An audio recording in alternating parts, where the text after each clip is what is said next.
Hola, buenas tardes. Bueno, espero que se encuentren bien. Ya estamos aquí en el siguiente tema de la clase de la semana pasada, del día domingo, que es cálculo de simplificado de transformadores monofásicos. Recuerden, para el área de mecatrónica, primer semestre, su profesor Javier Michaus les presento este video que corresponde a la clase del domingo.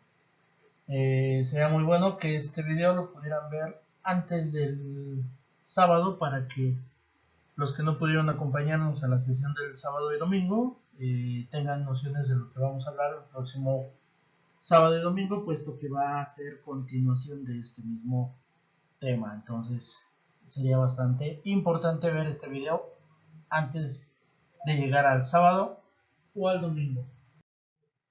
Bien, cálculo simplificado de pequeños transformadores de hasta 400 watts y lo vamos a dividir en varios pasos.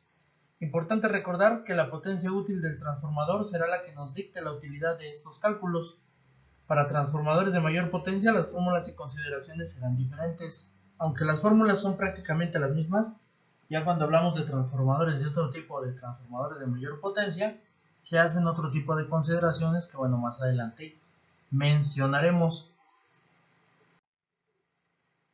Bueno, paso número 1, la elección del núcleo. En este caso, encontramos una variedad de núcleos para la construcción de un transformador.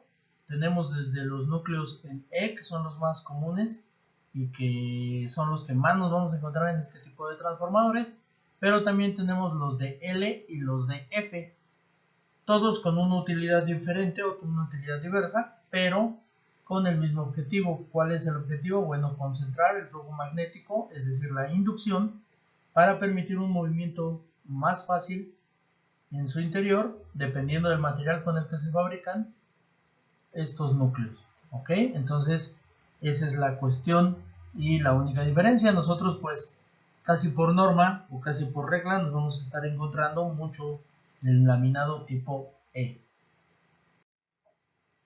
Bien, el acomodo de las láminas de los transformadores les indicaba yo que se hace intercalando láminas en un sentido y en otro y posteriormente poniendo las líneas en el lado contrario para rellenar por completo los núcleos. Les comentaba yo el día de la clase que es importante que estos núcleos estén compactados y bien apretados por aquello de la cuestión de las vibraciones del transformador, las cuales pues no son nada deseables o nada aconsejables.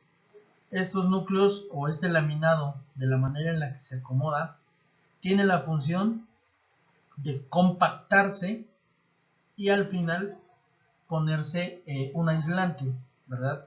En el caso de la mayor parte de los transformadores se recubren con barniz. Este barniz permite que estas láminas pues se compacten de mejor manera y esto va a hacer que estos máquinas y estas máquinas eléctricas tengan una estabilidad ante vibraciones por el mismo trabajo. Bien, el número 2, potencia útil del transformador. La potencia del transformador depende de la carga conectada a la misma. Esta potencia está dada por el producto de la tensión secundaria y la corriente secundaria, es decir, potencia útil va a ser igual a la tensión secundaria por la corriente secundaria. Esto utilizando, pues ya saben, lo que es la ley de Watt, que encontramos nosotros dentro de las fórmulas básicas de electrónica y electricidad.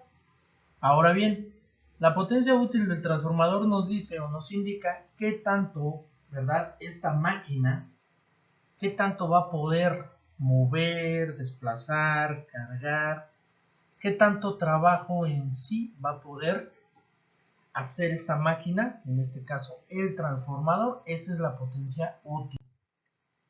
Dice que la potencia es la cantidad de trabajo o energía de una fuerza realizada en un periodo de tiempo. Es una medida de la velocidad a la que se realiza un trabajo o a la velocidad a que se transfiere una energía. Potencia eléctrica, cantidad de. En una lámpara se refiere a cantidad de luz que emite. Una lámpara de 100 watts tiene más potencia que una de 60, por lo que dará más cantidad de luz la de 100. P es igual a V por I. Potencia es igual a tensión por intensidad. El cálculo de la potencia útil. Bueno, aquí el cálculo de la potencia útil, en este caso para el transformador que nosotros agarramos de ejemplo, que es el que yo tengo aquí a la mano, nos da dos valores, que son 12 volts y 4 amperes. Recuerden, estos son directamente los que obtenemos a la salida del transformador. La fórmula nos dice que potencia va a ser igual a V por I. Por lo tanto, esta máquina eléctrica, este transformador, va a tener una potencia útil de 48 watts.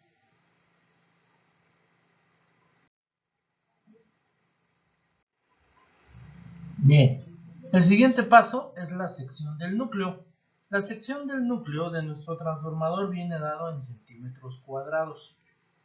La sección del núcleo del transformador está determinada por la potencia útil conectada a la carga. La sección se calcula mediante la siguiente fórmula, que dice que sección va a ser igual a 1.1 por raíz cuadrada de la potencia, donde la sección está en centímetros cuadrados y la potencia útil está dada en watts. Sección del núcleo. Este es el circuito magnético en el que se enrollan los devanados y donde se produce el flujo magnético alterno.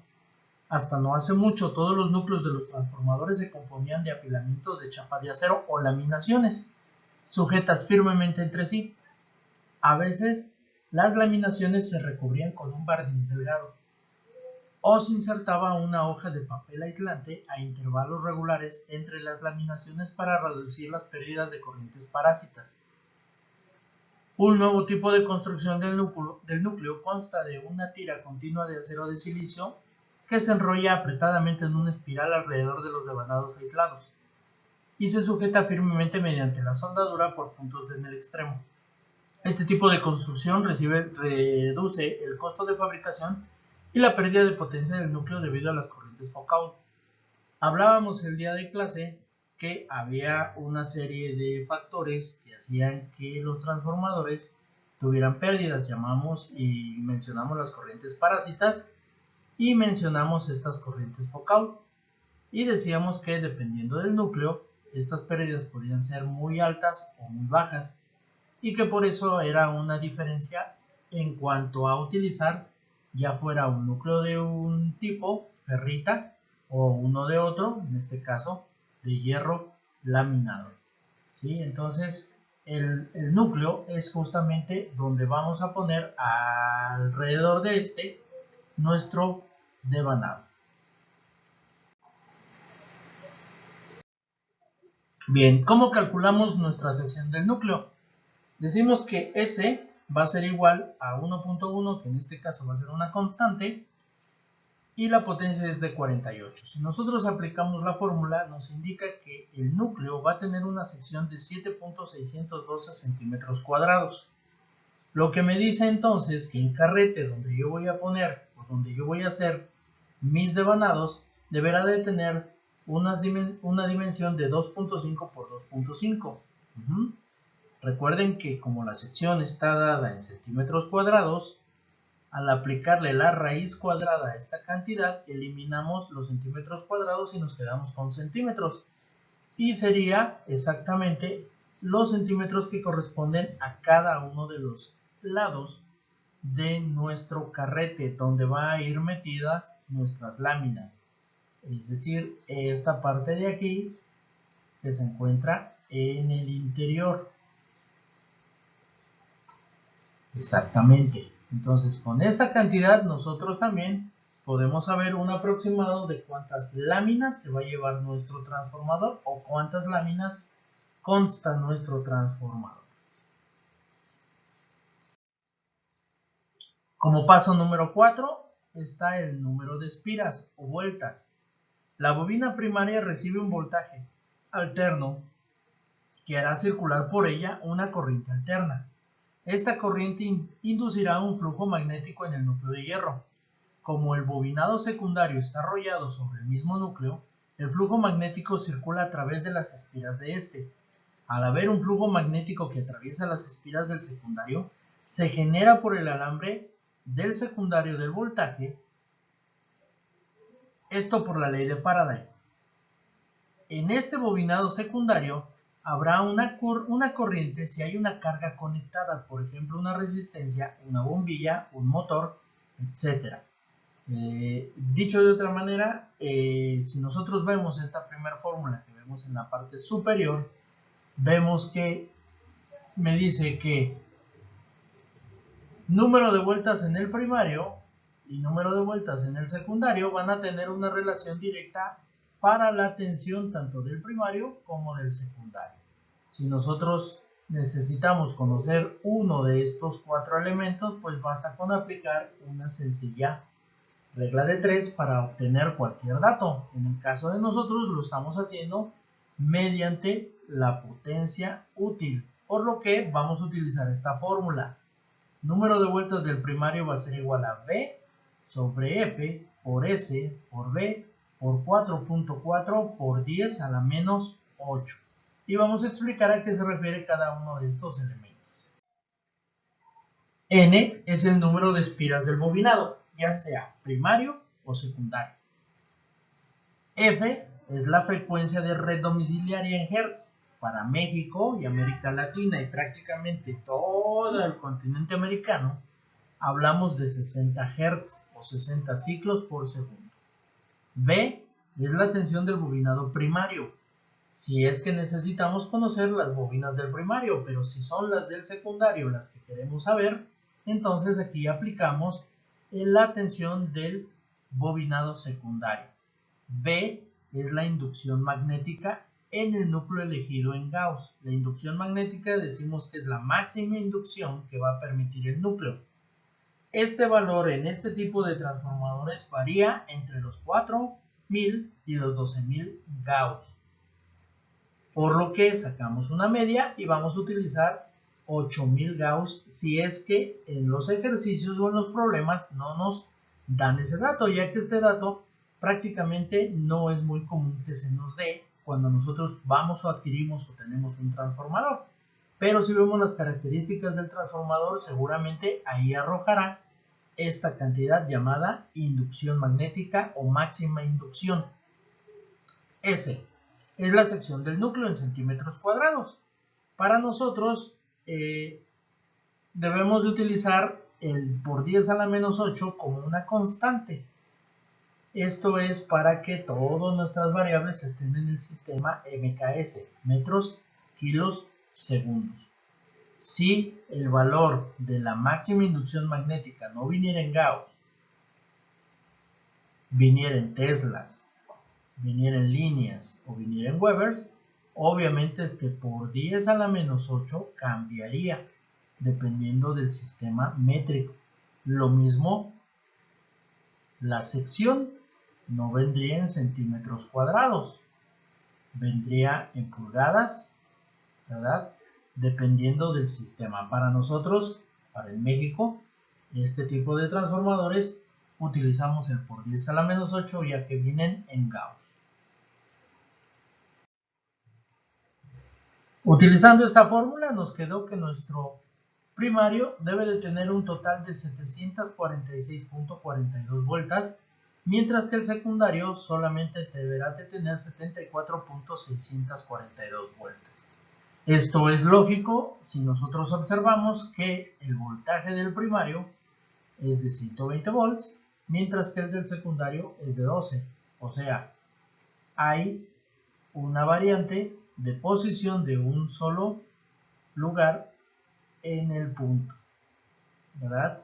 Aunque esto puede cambiar, eso depende de quién, pues del voltaje del secundario. Normalmente este tipo de transformadores, pues todos se conectan a 120 volts, por lo tanto, pues esa variante no va a modificarse en cuanto al voltaje, pero sí del secundario, ya que, como dijimos, podemos encontrar transformadores de una gran cantidad y diversidad de voltaje. Entonces, nos queda entonces 746. Como mencionaba yo el día de la clase, no hay que ser tan rigurosos en cuanto a las cantidades. Es muy bueno dejar un extra, tanto en vueltas por cualquier variación. Por lo tanto, aquí 750 serían una muy buena cantidad, mientras en las otras sería pues, unos 75 vueltas. Todo esto para compensar cualquier variante o cualquier pérdida. Paso número 5. Cálculo de la corriente circulante en los bobinados. Un transformador hace el uso de la ley de Faraday y de las propiedades ferromagnéticas de un núcleo de hierro para subir o bajar eficientemente el voltaje de corriente alterna. Por supuesto, no puede incrementar la potencia de modo que si se incrementa el voltaje, la corriente es proporcionalmente reducida y viceversa. El transformador es un dispositivo que se encarga de transformar el voltaje de corriente alterna que tiene a su entrada por otro de diferente amplitud que entrega a su salida. Como decíamos y como lo explicamos, en un transformador la entrada es una corriente alterna y la salida es una corriente alterna. Esto es fundamental para que el transformador haga su trabajo. Si esta corriente no fuera alternante, fuera una corriente directa, simplemente no existiría la inducción. Se requiere que la corriente cambie de polaridad para que exista la inducción. Al haber inducción existe un flujo magnético que se mueve en el núcleo, proviendo entonces la salida a través del secundario. Por lo tanto, es importante que primero exista una corriente alterna en el primario y entender que la salida va a ser corriente alterna. El transformador no hace ningún otro proceso más que simplemente bajar, mantener o elevar el nivel de tensión. Cálculo de la corriente en nuestro transformador. Para determinar la corriente de los devanados usaremos la ley de Ohm aplicada a la potencia, donde nos dice que la corriente es igual a dividir la potencia entre el voltaje, de tal forma que obtenemos las siguientes corrientes. Corriente del transformador es igual a corriente del primario, es igual a P sobre B. 48 watts entre 120 volts es un total de 0.4 amperes. Mientras que en el secundario tenemos 48 watts entre 12, la corriente va a ser de 4 amperes. Esto de la corriente en el secundario no lo avisa en la etiqueta de nuestro transformador del lado secundario. Nos dice hasta dónde o cuánto es la corriente máxima que puede manejar. En el caso de la del primario no viene marcada, pero podemos calcularla y así sabemos de cuánta corriente estamos hablando cada vez que yo conecte o prenda mi fuente de poder con referente al consumo que voy a tener en línea. Paso número 6. Densidad de la corriente eléctrica. Definimos como densidad de corriente eléctrica como la corriente eléctrica que atraviesa un conductor por una unidad de superficie. D es igual a I sobre S, donde D es la densidad de corriente eléctrica, I es la corriente eléctrica que circula por el conductor y S es la sección transversal del conductor en milímetros cuadrados. Nos referimos a la densidad de corriente eléctrica como un efecto que se produce en todos los conductores, donde en el centro prácticamente tenemos muy poco flujo de corriente. La máxima cantidad de flujo eléctrico se produce en la parte externa del conductor, es decir, en toda la sección externa del conductor eléctrico. Entonces, debido a este efecto, tenemos que si un conductor es muy delgado y la corriente que circula por él es muy alta, existe un efecto de calentamiento justamente por poca sección o poca área por donde se desplace la corriente eléctrica. Por esta razón es bien importante la densidad para poder saber la sección y de ahí saber que esas 746 vueltas que me dio en el primario contra las 74.6 vueltas del secundario van a tener el espesor correcto, la sección transversal correcta para no calentarse. Se denomina densidad de corriente a la cantidad de corriente que pasa por el área a través de un conductor. Se trata de una magnitud vectorial y su módulo está dado por el coeficiente entre la corriente instantánea que atraviesa la sección transversal del conductor y el área de la misma. La fórmula dice que D es igual a I sobre S. Y hay una tablita que vamos a aplicar, donde tenemos la corriente y tenemos la densidad. Para una corriente de 0.005 amperes hacia abajo, la densidad será de 2.5. Si la corriente es más alta que eso, hasta 319, entonces mi densidad será de 3 amperes sobre milímetro cuadrado. Esta tabla ya está dada y es la que utilizaremos para nuestro cálculo. Y nuestro cálculo quedaría de la siguiente manera. Sección del primario va a ser igual a la corriente del primario sobre la densidad. 0.4 amperes entre 3 amperes sobre milímetro cuadrado. Entonces tenemos lo siguiente. Amperes con amperes se van, quedándonos entonces milímetros cuadrados. 133 milímetros cuadrados será la sección transversal de nuestro conductor. Mientras que en el lado secundario tenemos 4 amperes entre 3 amperes sobre milímetro cuadrado, amperes con amperes se van, y nos queda un total de 1.33 milímetros cuadrados. Podemos observar lo mismo que en la cantidad de vueltas, que tenemos una variante de solamente un dígito después del punto. Esto es porque, volvemos a repetir, entran 120, salen 12 vueltas. Aquí hay que tener mucha cuidado en estos cálculos. Sabemos que la sección va a corresponder a milímetros cuadrados. Ahora bien, estos datos los vamos a checar en la tabla llamada AWG. Es un estándar de clasificación de diámetros de origen estadounidense. Su significado literal es calibre de alambre estadounidense. Este sistema es utilizado desde 1857 principalmente en América del Norte para los diámetros de sólido no ferrosos, redondos, estrictamente conductores. Cuanto más alto es el número en el AWG, más delgado es el alambre.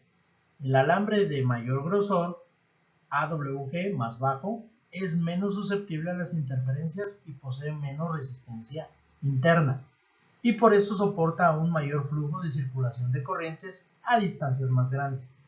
Los grosores típicos de los conductores utilizados en cables eléctricos para uso residencial son del 10 al 14 AWG. Los conductores utilizados en cables telefónicos pueden ser del 22, 24 y 26 AWG.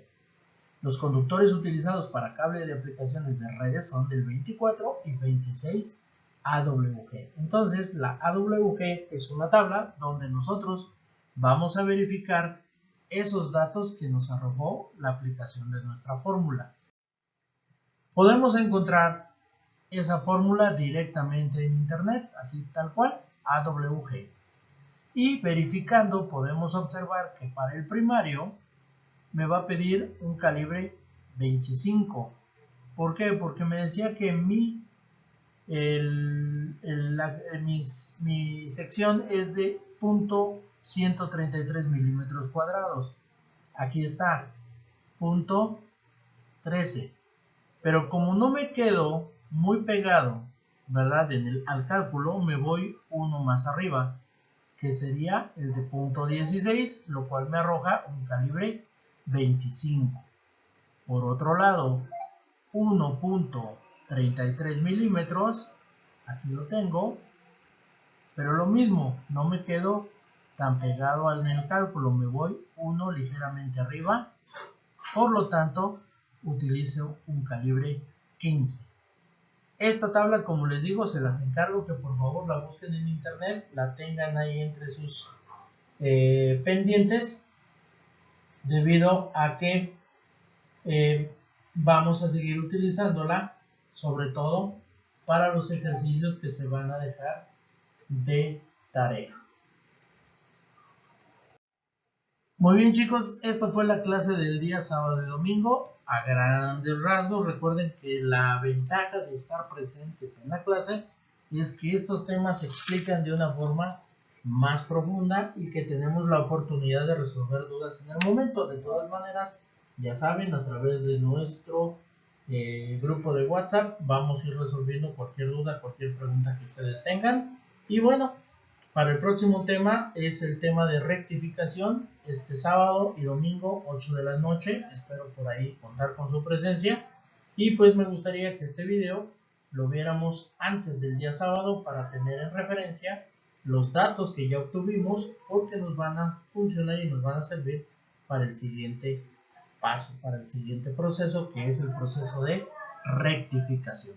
Bueno, chicos, me despido por el momento. Su profesor Javier Michaus del área de mecatrónica, primer semestre, para la Escuela Mexicana de Electricidad. Que tengan ustedes un excelente medio de semana y nos estamos viendo el fin de semana.